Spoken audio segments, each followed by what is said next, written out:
Peringatan Isra Mi'raj 1443 Hijriah di tengah pandemi digelar secara sederhana. Di antaranya digelar di Masjid Darul Muttaqin, Desa Kartaraharja, Tulang Bawang Barat pada Senin sore. Perayaan tanpa diisi parade kembang telur dan sholawat di jalan raya, melainkan dipusatkan di masjid. Perayaan Isra Mi'raj diisi dengan sholawat dan pengajian yang mendatangkan penceramah dari Lampung Selatan. Untuk mencegah kerumunan berskala besar, pengurus masjid tidak mengundang jemaah dari luar desa. Tema pengajian yakni semangat Isra Mi'raj menuntun insan mandiri dan ibadah dengan khusyuk serta menjadikan umat yang beriman, beradab, dan bertakwa. Kami laksanakan dengan sederhana di masa pandemi COVID-19 dengan hikmah, dan mari kita ambil suri tauladan dari beliau dengan harapan kita semua sampai ke anak cucu kita tetap selalu mahabbah pada Allah Subhanahu wa taala fi yaumil qiyamah. Amin ya rabbal alamin.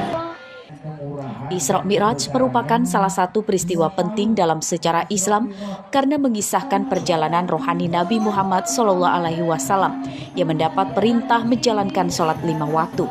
Umat Islam memperingati Isra Mi'raj setiap tanggal 27 Rajab tahun Hijriah. Pustaki melaporkan dari Tulang Bawang.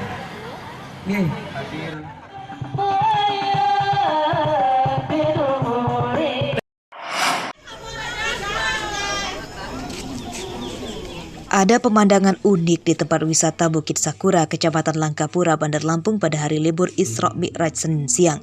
Selain wahana wisata alam yang indah, rupanya ada rombongan vaksinator dari Dinas Kesehatan Bandar Lampung. Mereka membuka layanan vaksinasi bagi pengunjung wisata.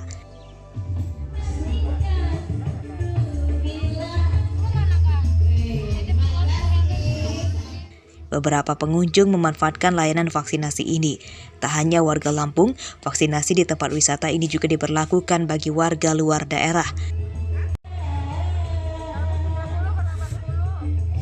Kebetulan saya mau jalan-jalan, tiba-tiba ada booster vaksin ini, jadi saya terus sekalian aja vaksin.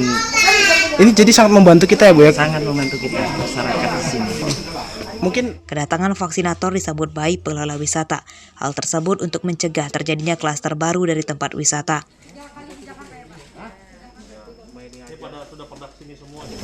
Mendukung ya responsif, karena ini kan kegiatan pemerintah dan memang terbukti ya bahwa vaksin itu sebagai antibodi kita melawan virus ya, luar biasa. Karena ada keluarga saya khususnya itu yang satu memang anti, nggak mau divaksin, sekarang terkapar karena memang nggak mau vaksin.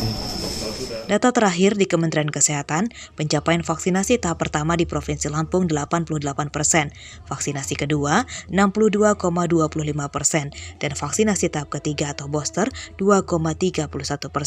Target vaksinasi 6,6 juta orang.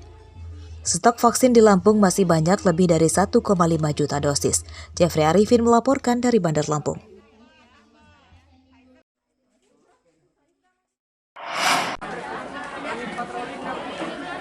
Pencapaian vaksinasi pelajar sekolah dasar di Lampung Utara masih rendah. Pencapaian vaksinasi masih di bawah 50%, padahal pelaksanaannya gencar digelar di sekolah-sekolah. Salah satu kendalanya izin dari orang tua. Hal ini dikatakan oleh Kepala Dinas Pendidikan Lampung Utara, Bart Soleh, pada Senin siang.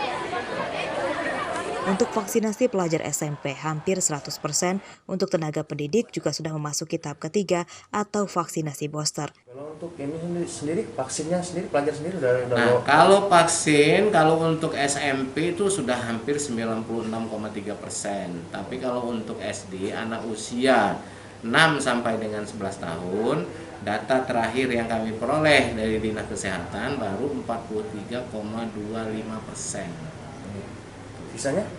Sisanya akan lagi terus berjalan ini, termasuk Dinas Pendidikan Lampung Utara menetapkan Selasa pagi ini seluruh sekolah mulai menggelar pembelajaran tatap muka 50%.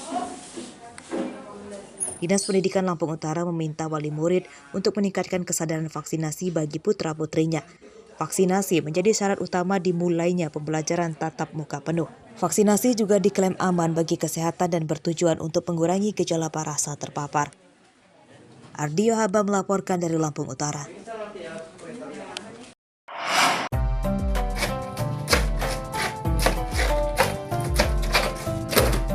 Apa yang biasanya kita lakukan jika melihat batang pohon pisang setelah buahnya dipanen? Kebanyakan orang akan membuangnya begitu saja setelah memotong-motongnya. Namun berbeda dengan Ayanto, dia mengolahnya menjadi keripik dan dijual. Ya, itulah usaha yang digeluti Ayanto, warga desa Mekarjaya, Kecamatan Gunung Agung, Tulang Bawang Barat, sejak pandemi menyerang 2 tahun lalu. Setelah mempelajarinya dari internet, ia bersama istrinya membuat keripik batang pisang.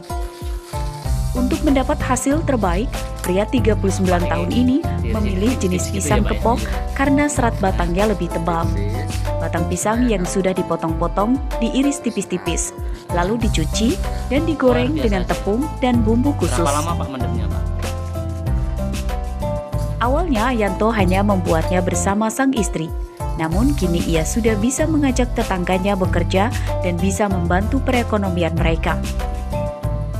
Siapa sangka, omset usaha cemilan sederhana itu pun sudah mencapai jutaan rupiah setiap bulannya. Hanya dari pisang kepok, batang pisang kepok. Untuk pemasaran Pak kemana aja nih Pak? Pemasaran alhamdulillah sudah nyampe ke kabupaten di saat event-event pasar dan di swalayan-swalayan seputar.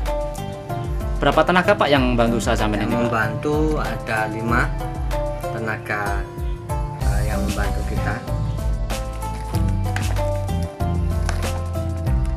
Keripik batang pisang digemari banyak konsumen. Mereka memasarkannya dengan menitip di warung-warung desa hingga pasar. Mereka kini sudah bisa produksi ratusan bungkus per hari dengan harga Rp5.000 hingga Rp10.000 per bungkusnya. Mustaqim melaporkan dari Tulang Bawang Barat.